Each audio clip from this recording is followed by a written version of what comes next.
Un'interessante iniziativa questa del Salus Festival, cui voi siete coinvolti.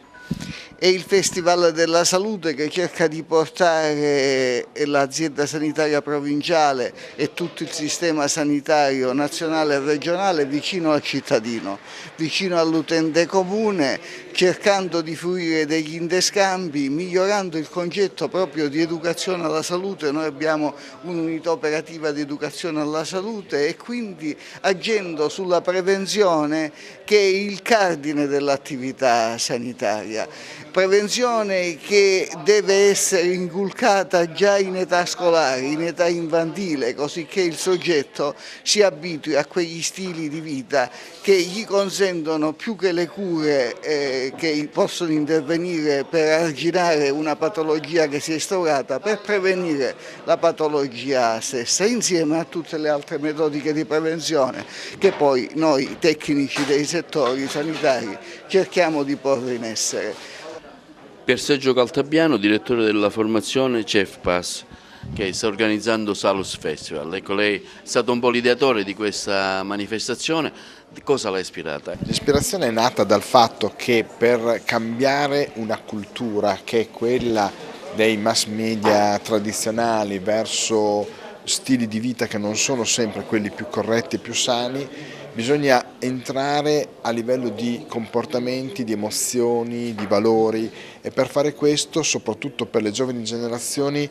non può essere sufficiente il fatto di trovarsi a dei convegni scientifici rivolti prevalentemente per la comunità medica, ma bisogna lavorare su momenti creativi dove la salute, il benessere, il corretto stile di vita, la sana alimentazione passi tramite la testimonianza autorevole di figure che hanno caratterizzato il cambiamento e l'esempio nel corretto e nel sano comportamento della vita. Ecco perché il Salus Festival, che ormai si è diffuso in tante realtà siciliane, è un momento dove calciatori, attori, stilisti, giornalisti, filosofi, figure che rappresentano la vita culturale e sociale portano a tutte le varie generazioni il proprio contributo, il proprio esempio di vita, con la testimonianza autorevole di chi ha fatto del sano comportamento in termini di stile di vita un proprio filone culturale personale. Daniela Falconeri, dirigente medico del CEFPAS, che organizza questo evento del Salus Festival anche oggi ad Agrigento e domani a Sciacca, quindi anche la provincia di Agrigento fa parte dell'itinerario che avete stabilito per il Salus Festival.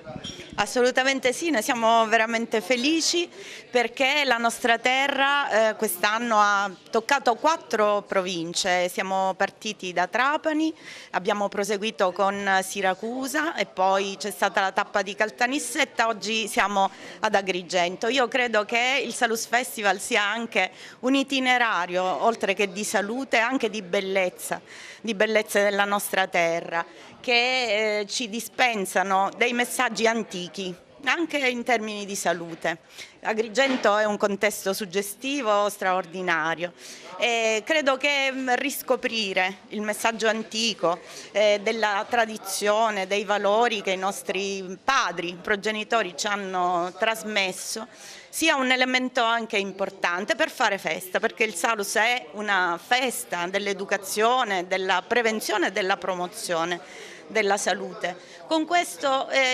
la presenza di tantissimi ragazzi, di tantissimi giovani, dei loro insegnanti, della comunità riunita, dei professionisti che ben hanno lavorato permettendo la realizzazione di questa edizione, è un messaggio importantissimo per far capire che la salute non è qualcosa di esterno a noi, ma è una risorsa molto importante che noi dobbiamo saper coltivare sin da piccoli